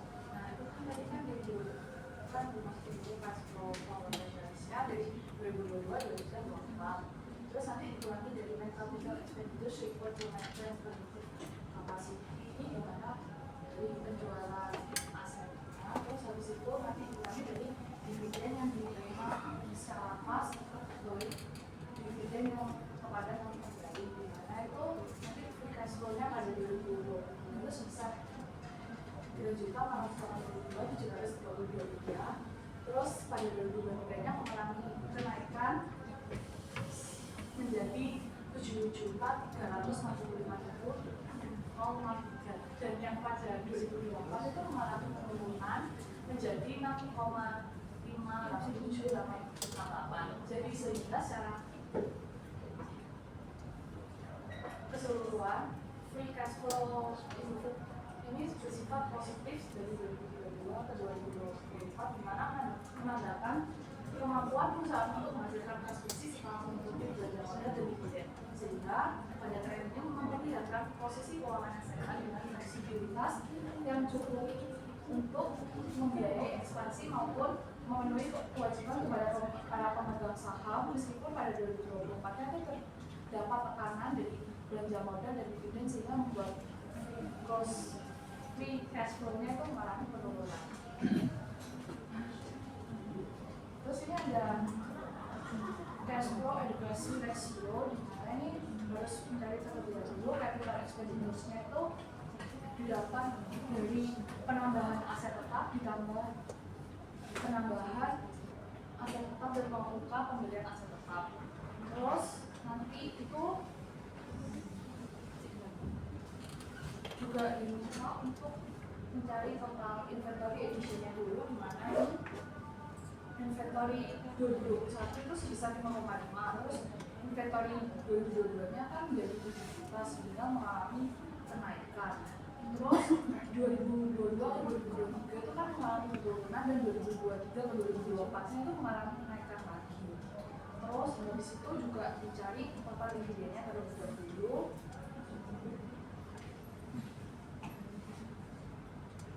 Terus sehingga dimasukkan ke rumusnya itu kan 3 tahunnya itu kan dari 8,8 ditambah 12 lagi, ditambah 12 lagi, dibagi dari capital expenditure-nya 3 tahun itu sebesar 5.809.325. Terus ditambah inventory additions-nya tadi 2.5.222.000, ditambah cash dividends-nya sebesar 10.463.983 selama 3 tahun. Nah, terus nanti itu hasilnya itu 1,8, di mana dapat disimpulkan jika Indofood ini mampu membiayai belanja modal persediaan dan dividen dari kas operasi tanpa bergantung pada pendanaan eksternal. Terus habis itu ini juga untuk mencari cash reinvestment ratio, di mana ini mencari total dividendnya dulu. Terus habis itu juga mencari gross rent-nya aset. Ini asetnya kalau boleh dikurangi dari akumulasinya, terus nanti ditambahkan goodwill dan ditambahkan dengan aset individual, sehingga dapat dicari total gross rent asetnya. Terus nanti ada investmentnya, ada asetnya, terus juga nanti terdapat industri kapital. Ini cara menghitungnya dari total current asetnya dikurangi total current liabilities-nya, sehingga nanti dimasukkan untuk tahunnya itu pada 2022 itu kan sebesar 4,35%, 2023 nya sebesar 7,53%, dan 2024 itu 6,88%. Nah, sehingga secara keseluruhan rasio ini pada pas Indofood TBP itu menunjukkan tren positif, karena 2022 ke 2023 nya itu naik, tapi 2023 nya itu ke 2024 itu hanya mengalami penurunan secara sedikit, sehingga ini menandakan jika Indofood ini mampu menjaga keseimbangan antara pembagian dividen kepada pemegang saham dan kedua reinvestasi untuk mendukung pertumbuhan jangka panjang. Sehingga kesimpulan dari saya dan teman saya setelah melakukan beberapa analisis itu, PT Indofood itu menunjukkan kinerja arus kas yang sehat dengan operasi sebagai sumber utama kas, investasi yang lebih terkendali, serta pendanaan yang semakin efisien. Dan kas bersihnya membaik dari negatif 2022 menjadi positif ke 2023 dan 2024, dan free cash flow-nya juga tetap positif. Cash education ratio-nya juga menunjukkan di mana kemampuan untuk menutup kebutuhan internal, serta cash reinvestment ratio juga mengalami stabil, di mana terjadi keseimbangan antara dividen dan ekspansi, sehingga hal ini mencerminkan likuiditas yang kuat dan posisi keuangan yang solid untuk mendukung hubungan jangka panjang. Sekian presentasi dari kelompok kami. Terima kasih. Oke. Silakan masuk ke diskusi. Tadi, tadi. Oh, ada.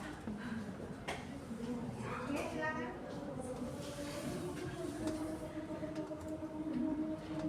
Nah, jadi Kak.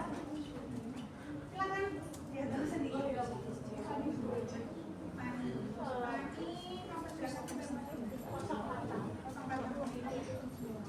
Mau bertanya tadi di bagian financial politik itu ada salah satu kondisi mengenai appreciation company tapi dengan stock atau dengan saham.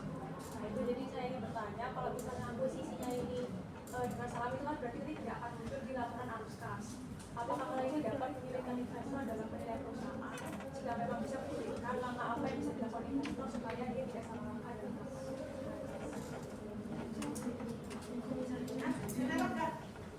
Oh ya.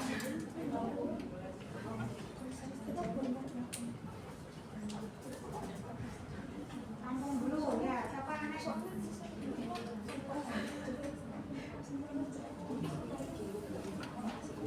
Silakan masih disimpan ya.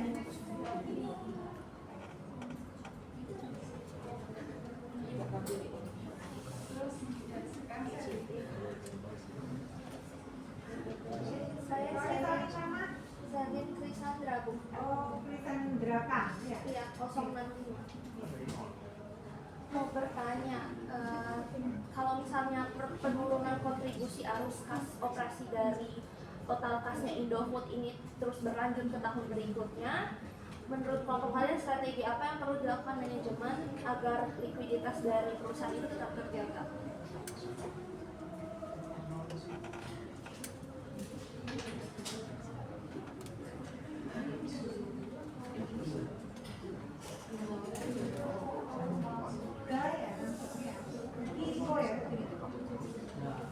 Misal free cash flow-nya perusahaan itu negatif.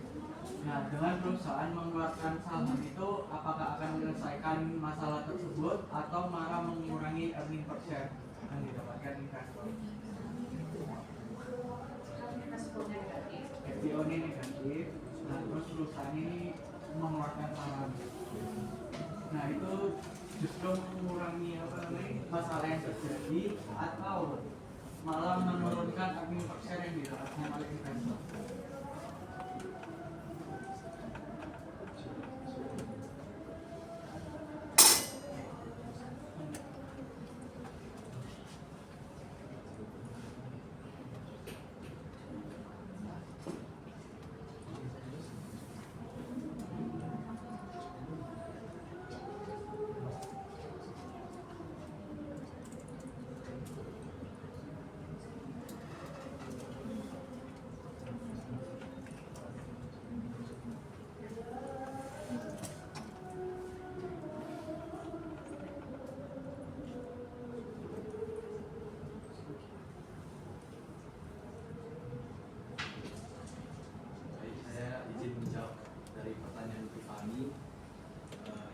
Ini dapat menyulitkan investor ini karena akuisisi dengan saham ini tidak mengurangi kas, sehingga likuiditas ini terlihat aman.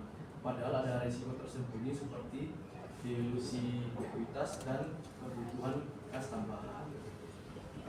Dan solusinya itu investor itu perlu membaca catatan atas laporan keuangan atau JLK untuk memahami transaksi non kas dan juga dapat menganalisis perubahan likuiditas dan jumlah yang saham yang beredar yang berfungsi untuk menilai dampak dari dilusi tersebut? Apakah menjawab?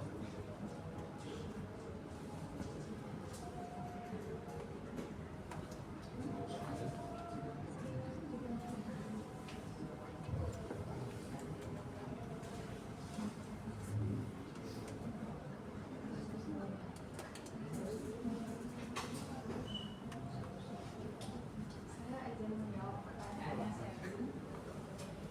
Nah, tadi kan pertanyaannya jika penurunan kontribusi atas operasi terhadap total masih itu dengan dalam berikutnya strategi apa yang perlu dilakukan agar likuiditas perusahaan tetap terjaga. Nah, yang pertama itu harus memperkuat dulu hasil operasinya karena tingkat efisiensinya itu dengan pengendalian biaya bahan bakunya itu juga dibutuhkan. Terus habis itu juga dengan mempercepat perputaran persediaan serta mengambil piutang dari distributor agar arus kasnya itu masuk juga lebih lancar. Terus yang kedua itu selektif dalam melakukan investasi, di mana perusahaan Indofood ini harus memprioritaskan terlebih dahulu investasi pada proyek yang memiliki return lebih cepat. Terus yang ketiga dengan mengelola pendanaan juga harus lebih hati-hati karena di mana Indofood itu juga harus bisa mengurangi ketergantungan pada utang yang baru. Terus yang keempat dengan diversifikasi sumber kas, di mana dengan mendorong jualannya Indofood ke pasar internasional. Sekian dari saya jawabannya. Apa kamu jawab?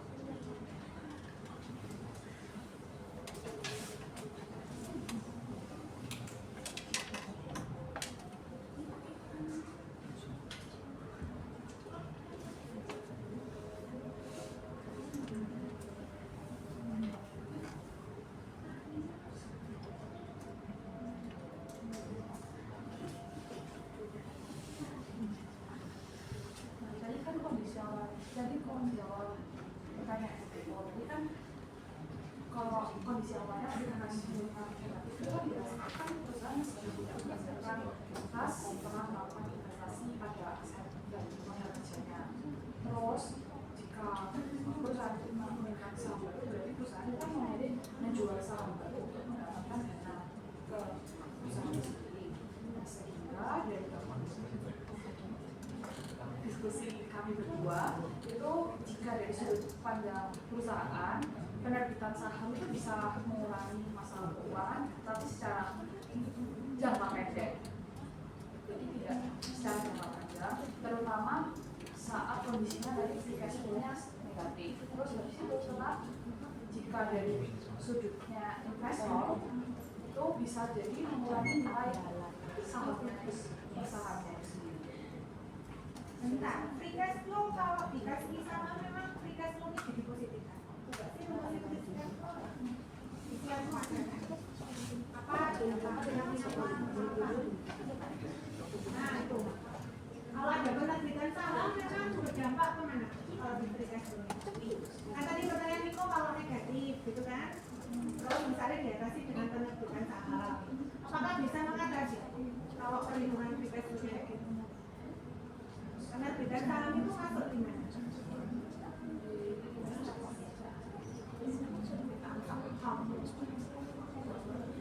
Bukan kita beli saham perusahaan lain ya, kita menerbitkan saham perusahaan kita sendiri. Kalau perusahaan menerbitkan sahamnya sendiri, berarti masuk ke investasi atau pendanaan atau malah operasi ya?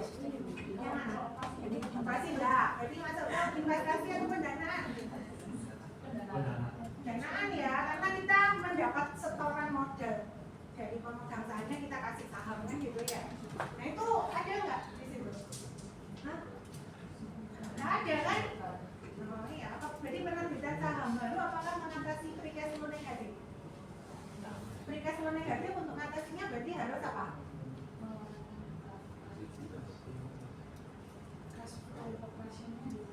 Cash flow operasinya dikecilin, capital expenditure-nya dikecilin, dividennya dikecilin kan gitu ya. Kalau menerbitkan saham baru tidak mengatasi gitu ya.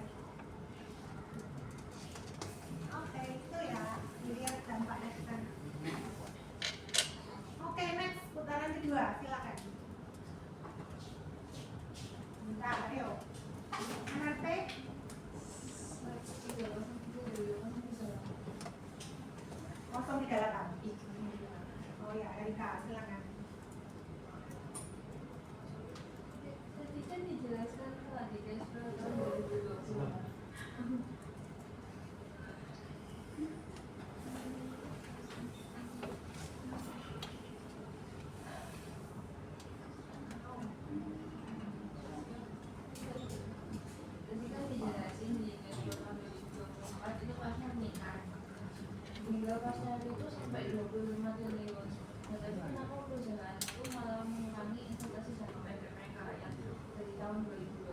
tahun 2023 ke 24 itu kan malah menurun.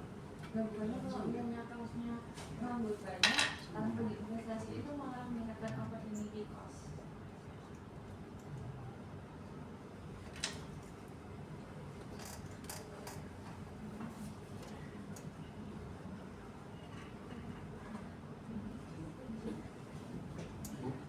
Ya, ini dulu ya.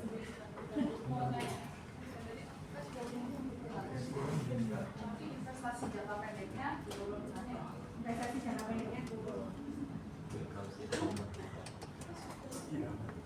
Bukannya kalau misalnya kasnya malah makin banyak yang nganggur, tanpa investasi itu mau meningkatkan opportunity cost.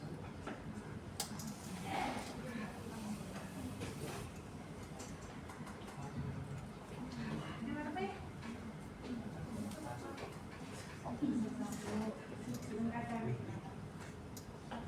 Oh, Nano. Oke, silakan.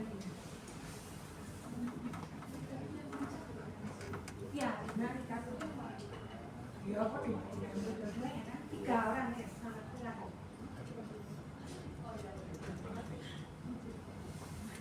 Menurut kalian ICBP ini lebih fokus ke grow atau pembagian dividen?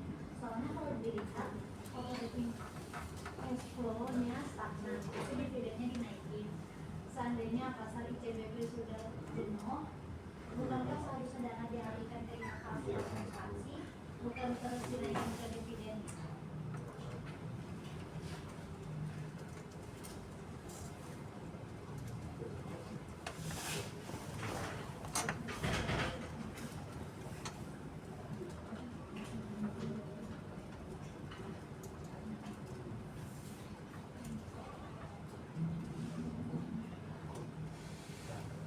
Jangan atau dicat ya. Iya, Dicat anaknya ke 218.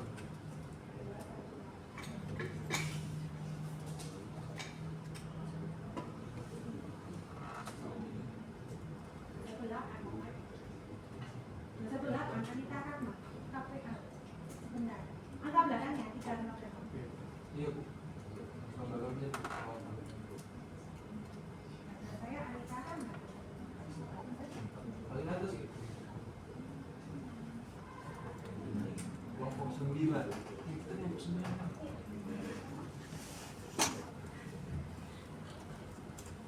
oh iya ya angkatannya beda ya oke Richard Klaus Nieser ya Iya, Bu. silakan. Nah itu kan tadi arus kasnya positif semua. Namun apakah itu justru mencerminkan kesehatan keuangan perusahaan yang sesungguhnya? Apalagi kan dari tadi tuh investasinya tuh malah justru investasi dividennya tuh besar banget kan yang dikeluarkan sama perusahaan. Distribusi dividennya sorry.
Apa kan arus kasnya perusahaan kan pada positif, tapi apakah itu justru mencerminkan kesehatan keuangan perusahaan tuh yang nggak sesungguhnya, karena distribusi dividennya itu besar.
menjawab pertanyaan dari Erika. Jadi pertanyaannya, Indofood GBP yang meningkat cukup signifikan sehingga mencapai 25 triliun, tapi di periode yang sama perusahaan itu mengurangi investasi jangka pendek dibanding tahun 2023. Ya mungkin ada beberapa alasan yang strategis dari perusahaan mengambil keputusan ini. Mungkin kebutuhan likuiditasnya itu tinggi. Perusahaan itu bisa saja sengaja mempertahankan kas dalam jumlah yang besar untuk mengantisipasi kebutuhan operasional, pembayaran utang jangka pendek atau dividen yang segera jatuh tempo. Yang kedua itu kondisi pasar itu kurang menguntungkan. Di tahun 2024 ini manajemen mungkin menilai turun dari instrumen investasi jangka pendek ini tidak cukup menarik dibanding resiko atau kebutuhan likuiditas yang tinggi. Pak menjawab.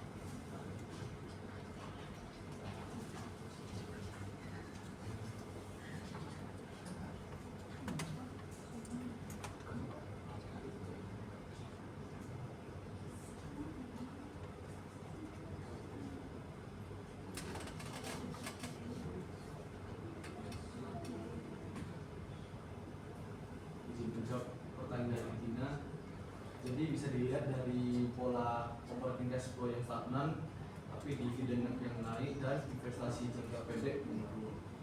Dan bisa disimpulkan bahwa perusahaan Indofood ini lebih condong ke strategi dividen oriented dibandingkan growth oriented. Tapi kalau pasar utamanya sudah menurun, sebaiknya dana kas itu tidak hanya dipakai untuk payout, tapi melainkan juga untuk inovasi dan ekspansi perusahaan supaya tetap relevan dan kompetitif dalam jangka panjang.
Arus kasnya yang dari aktivitas operasinya itu masih positif, itu jadi masih asal kas dan setara kasnya itu tidak negatif aja, nggak apa sih.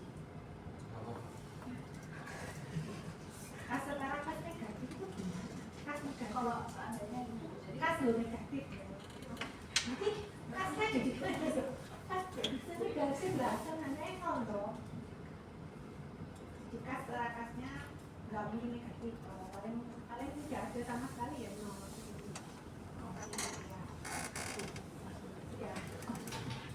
Ya. Kalau kas negatif itu yang paling buruk memang berarti di bagian apa? Operasional, investasi atau pendanaan? Operasional itu jelek ya kondisinya. Tapi juga lihat kalau perusahaan baru berdiri tadi saya katakan kemungkinan masih negatif operasionalnya ya. Tuh ya. Nah kalau di investasi negatif artinya bagus atau buruk? Net cash flow investingnya negatif. Kan terjadi di ICBP ya.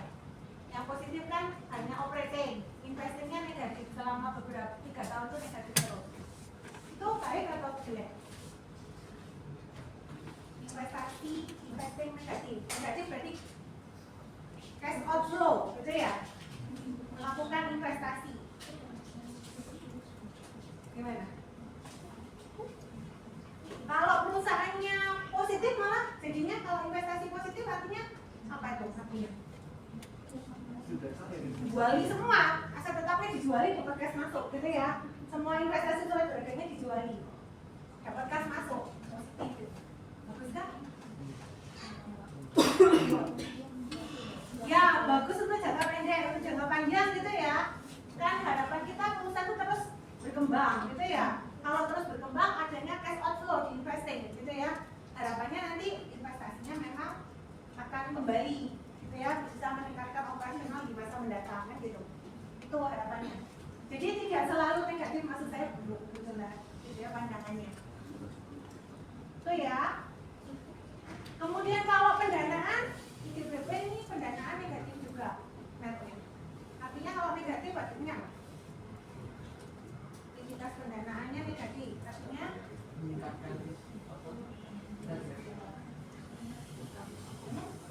iya, lunasi utang ya, gitu ya, utangnya dilunasi, ini kalau ini bayarin dividen, gitu ya.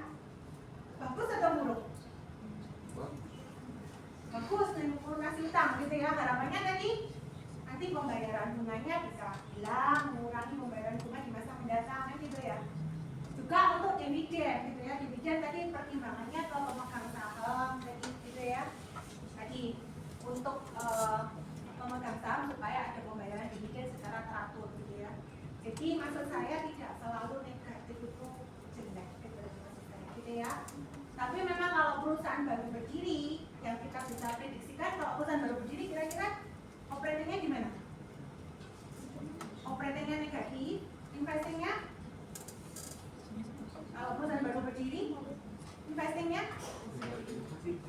Positif. Baru berdiri dijualin aset tetapnya. Terus mau pakai apa di operasinya? Negatif juga, operatingnya negatif, investingnya negatif karena melakukan invest terus, gitu ya. Kemudian negatif, pasti ada yang mengcover dong, nutup gitu ya. Nah mungkin cash negatif totalnya kan, jadi harus dari pendanaan, gitu ya. Saya katakan pendanaan kemungkinan bisa dari dana bank, dan kemungkinan terbesar harusnya dari pemegang saham ya. Jadi pemegang saham di awal pasti tahu dia harus masukkan modal yang untuk membantu perusahaan itu sampai sehat dulu, gitu ya. Jangan harap nerima dividen, gitu ya. Nah, kalau ICBP ini sama Unilever itu kan sudah mature ya, produknya kan sudah mature, gitu ya. Perkembangannya ya ada berkembang tapi tidak sebegitu besar. Itu pembagian dividennya cukup teratur mereka, gitu ya. Tuh, gitu ya. Jangan sampai sudah mature nggak bagi dividen, nah itu juga bahaya, gitu ya. Bagi investor juga itu penilaian buruk, gitu ya. Oke, itu. Ada satu soal. Dari mana? Oh ya, silakan. Amel. Angel ya. Satu pertanyaan tambahan. Angel silakan. Angel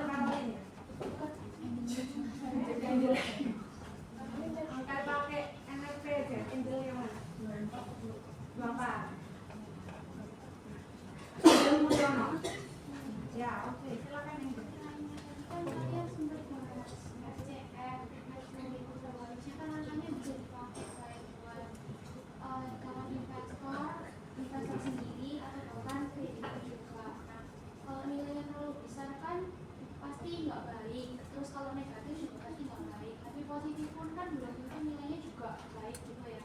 Jadi menurut kalian nilai FCF yang bagus itu seberapa dan gimana cara kita sebagai calon investor itu menggunakan FCF buat ngambil keputusan investasi?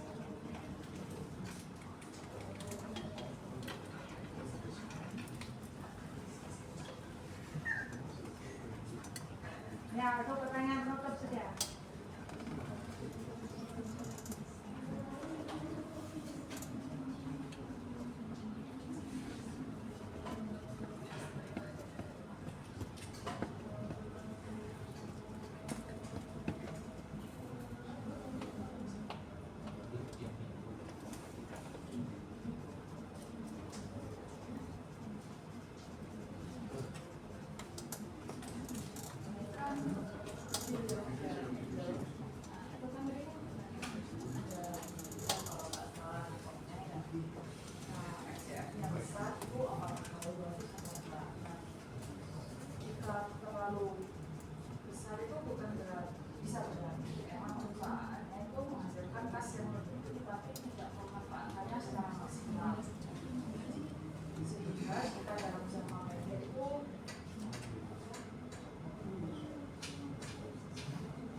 Jadi yang penting itu setiap tahunnya itu mengalami kenaikan yang secara konsisten masalah.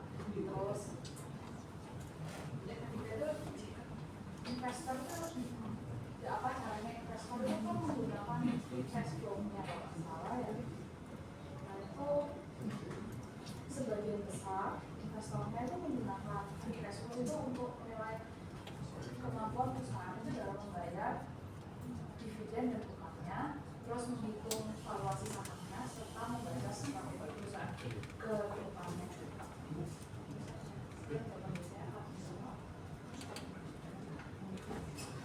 Ya, kita lihat free cash flow ya, saya pinjam dulu.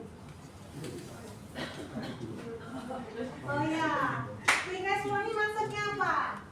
Itu ya, jadi cash flow dari operasional dikurangi dengan penambahan aset tetap supaya produktivitasnya tetap terjaga, gitu ya, dan dikurangi dengan pembagian dividen.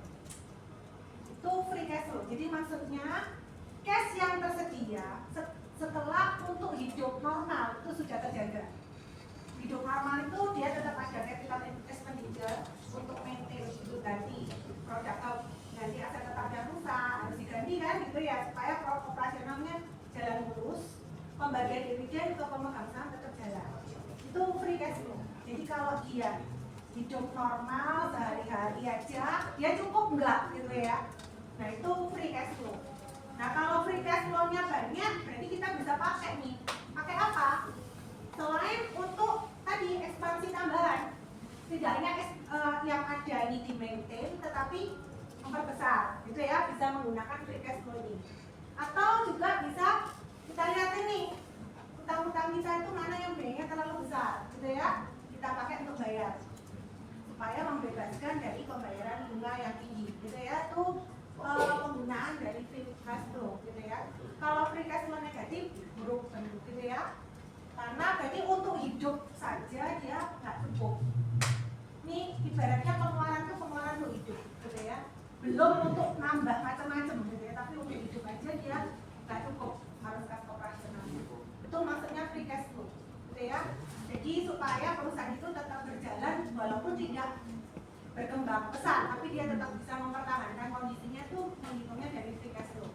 Ada nggak masih positif? Kalau masih positif bisa dipertimbangkan untuk menambah investasi atau financing tadi, membayari tadi utangnya gitu ya. Itu pertimbangan melihat dari free cash flow. Oke, terima kasih. Kelompok 8 sudah berkelompok.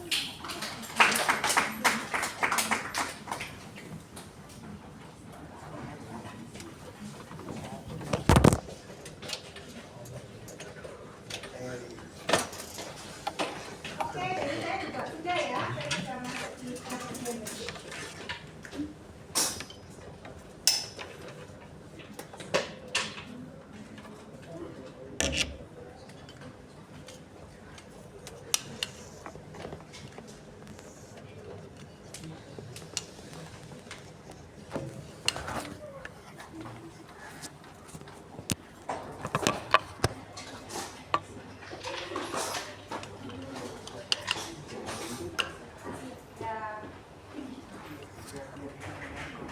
Đó.